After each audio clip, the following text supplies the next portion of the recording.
அண்மைச் செய்தி. தமிழ்நாட்டில் எந்த பகுதியிலும் ஹைட்ரோ கார்பன் திட்டங்களுக்கான அனுமதியினை தமிழ்நாடு அரசு வழங்காது என தமிழ்நாடு அரசு தரப்பில் தெரிவிக்கப்பட்டிருக்கிறது. அண்மைச் செய்தியாக பார்த்து வருகிறோம்.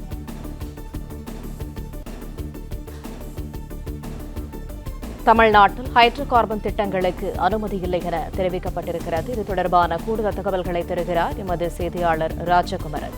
ராஜகுமரன், முழு விவரங்கள் என்ன? ராமநாதபுரம், சிவகங்கை மாவட்டங்களில் ஹைட்ரோ கார்பன் திட்டத்திற்கான சோதனை அனுமதி வழங்கப்பட்டிருப்பதாக தகவல்கள் வெளியாகியிருந்த நிலையில் தமிழக அரசு தரப்பில் தமிழ்நாட்டின் எந்த பகுதியிலும் ஹைட்ரோ கார்பன் திட்டங்களுக்கான அனுமதியை தமிழ்நாடு அரசு வழங்காது என்று அமைச்சர் தங்கம் தென்னரசு தரப்பில் இந்த அறிக்கை வெளியிடப்பட்டிருக்கின்றது. அதன்படி ஏற்கனவே இருக்கக்கூடிய அந்த 2020 காவிரி டெல்டா பகுதி பாதுகாக்கப்பட்ட வேளாண் மண்டலமாக அறிவிக்கப்பட்ட சட்டத்தின்படி தஞ்சை, திருவாரூர், நாகை, புதுக்கோட்டை மற்றும் கடலூர் மாவட்டத்தின் குறிப்பிட்ட பகுதிகளை உள்ளடக்கிய டெல்டா பகுதிகளில் புதிதாக எரிபொருள், இயற்கை எரிவாயு, நிலக்கரி மீத்தேன், ஷால் வாயு போன்றவற்றின் இருப்பு குறித்த ஆராய்ச்சி, அகழ்வு தொழில் ஆகியவை மேற்கொள்ள தடை விதிக்கப்பட்டிருக்கின்றது. கடந்த 2023ஆம் ஆண்டு அந்த தடை மயிலாடுதுறை மாவட்டத்துக்கு விரிவுபடுத்தப்பட்டுள்ளது என்று நிதியமைச்சர் தங்கம் தென்னரசு குறிப்பிட்டிருக்கின்றார். ராமநாதபுரம் மாவட்டத்தில் ஹைட்ரோ கார்பன் இருப்பு குறித்து ஆய்வு செய்ய விண்ணப்பித்திருந்ததை தொடர்ந்து மாநில சுற்றுச்சூழல் தாக்க மதிப்பீட்டு ஆணையம் ONGCக்கு சுற்றுச்சூழல் அனுமதியினை நேரடியாக வழங்கியுள்ள செய்தி தமிழ்நாடு அரசின் கவனத்திற்கு வந்ததாகவும், அதனை அடுத்து ONGC நிறுவனத்திற்கு வழங்கப்பட்ட அனுமதியினை உடனே திரும்ப பெறுமாறு மாநில சுற்றுச்சூழல் தாக்க மதிப்பீட்டு ஆணையத்திற்கு அரசு அறிவுறுத்தியுள்ளதாகவும் நிதியமைச்சர் கூறியிருக்கின்றார். விவசாயிகள், பொதுமக்கள் நலன் கருதி தமிழ்நாட்டின் எந்த பகுதியிலும் ஹைட்ரோ கார்பன் தொடர்பான எந்த ஒரு திட்டத்தையும் அனுமதிக்க முடியாது என்பது தமிழ்நாடு முதலமைச்சருடைய திடமான கொள்கை முடிவு. எனவே தற்போது மட்டுமின்றி எதிர்காலத்திலும் நம் மாநிலத்தின் எந்த ஒரு பகுதியிலும் இத்திட்டங்களை செயல்படுத்த தமிழ்நாடு அரசு ஒருபோதும் அனுமதிக்காது என்பதை திட்டவட்டமாக தெரிவித்துக் கொள்கிறேன் என்று அமைச்சர் தங்கம் தென்னரசு கூறியிருக்கின்றார். அதாவது ONGC நிறுவனத்திற்கு அனுமதி வழங்கப்பட்டது உண்மைதான். அதன்படி ஹைட்ரோ கார்பன் இருப்பு குறித்து ஆய்வு செய்ய விண்ணப்பித்திருந்த நிலையில் அதற்கான அனுமதி ONGCக்கு வழங்கப்பட்டது. ஆனால் அந்த அனுமதி தொடர்பாக அரசினுடைய கவனத்திற்கு வந்தவுடன் உடனடியாக அந்த அனுமதியினை திரும்ப பெறுமாறு சுற்றுச்சூழல் தாக்க மதிப்பீட்டு ஆணையத்திற்கு தமிழ்நாடு அரசு அறிவுறுத்தி விட்டதாகவும், ராமநாதபுரம், சிவகங்கை டெல்டா மாவட்டங்கள் மட்டுமல்ல தமிழ்நாட்டின் எந்த ஒரு பகுதியிலும் ஹைட்ரோ கார்பன் திட்டங்களை அனுமதிக்க மாட்டோம் என்பதுதான் முதலமைச்சருடைய முடிவு என்பதை திட்டவட்டமாக அமைச்சர் தங்கம் தென்னரசு தன்னுடைய அறிக்கையில் தெளிவுபடுத்தியுள்ளார். 2020ஆம் ஆண்டு காவிரி டெல்டா பகுதியினை பாதுகாக்கப்பட்ட வேளாண்மை மண்டலமாக தமிழ்நாடு அரசு அறிவித்திருந்தது.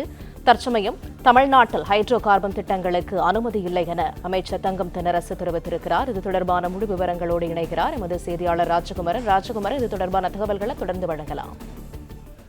இந்த ஹைட்ரோ கார்பன் திட்டங்களை பொறுத்தவரை ராமநாதபுரம் மாவட்டத்திலும் சிவகங்கை மாவட்டத்தினுடைய குறிப்பிட்ட பகுதியிலும் மொத்தமாக 200 இடங்களிலே சோதனை முறையில் கிட்டத்தட்ட கணிசமான அளவு பள்ளம் தோண்டி ஆய்வு நடத்துவதற்கு அனுமதி வழங்கப்பட்டதாக சொல்லப்பட்டிருந்தது. இந்த நிலையில்தான் அது தொடர்பாக தமிழ்நாடு அரசு தரப்பில் வெளியிடப்பட்டிருக்கக்கூடிய இந்த அறிக்கையிலே எந்த வகையிலும் தமிழகத்தின் எந்த பகுதியிலும் ஹைட்ரோ கார்பன் வகையிலான திட்டங்களை அனுமதிக்க மாட்டோம் என்று திட்டவட்டமாக தெரிவித்திருக்கின்றார்கள். அதே நேரம் இந்த சோதனைக்கான அனுமதி ONGCக்கு வழங்கப்பட்டது உண்மைதான் என்பதும் அமைச்சர் தங்கம் தென்னரசு அவர்களுடைய அறிக்கையிலே பதிவு செய்யப்பட்டிருக்கின்றது.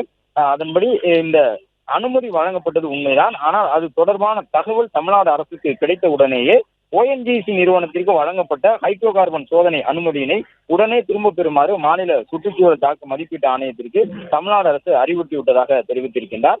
விவசாயிகள் மற்றும் பொதுமக்கள் நலன் கருதி தமிழ்நாட்டினும் எந்த ஒரு பகுதியிலும் ஹைட்ரோ கார்பன் தொடர்பான எந்த ஒரு திட்டத்தையும் அனுமதிக்க முடியாது என்பதுதான் முதலமைச்சருடைய திடமான கொள்கை முடிவு என்பதையும் அமைச்சர் தங்கம் தென்னரசு கூறியிருக்கின்றார். முன்னதாக இன்று காலை வெளியாகியிருந்த தகவலிலே இந்த ஹைட்ரோ கார்பன் சோதனை கிணறு என்பது 200 பகுதிகளிலே ராமநாதபுரம் மாவட்டத்தில் அமைக்கப்படுவதாக தகவல் வெளியாகியிருந்தது. அதிலும் குறிப்பாக 2000 முதல் 3000 மீட்டர் ஆழத்தில் அந்த சோதனை கிணறுகள் அமைக்கப்படும் என்றும் தகவல் சொல்லப்பட்டிருந்தது. 2000 முதல் 3000 மீட்டர் ஆழம் என்பது கண்டிப்பாக அது விவசாயிகளுக்கு பெரிய அளவில் அந்த பகுதியில் வாழக்கூடியவர்களுக்கு பாதிப்பினை ஏற்படுத்தும் என்று சுற்றுச்சூழல் ஆர்வலர்கள் மீண்டும் தமிழ்நாட்டில் ஹைட்ரோ கார்பன் திட்டமா, மீண்டும் தமிழகத்தில் மீத்தேனா என்று கேள்வி எழுப்ப தொடங்கியிருந்தார்கள். இந்த நிலையில்தான் அந்த துறையினுடைய அமைச்சர் உள்ளிட்டவர்களுடன் ஆலோசனை நடத்தப்பட்டு இந்த விவரம் தமிழ்நாடு அரசின் தரப்பில் வெளியிடப்பட்டிருக்கின்றது. ONGCக்கான அனுமதியினை உடனே திரும்ப பெற மாநில அரசு வலியுறுத்தி விட்டது என்று குறிப்பிட்டிருக்கின்றார்கள்.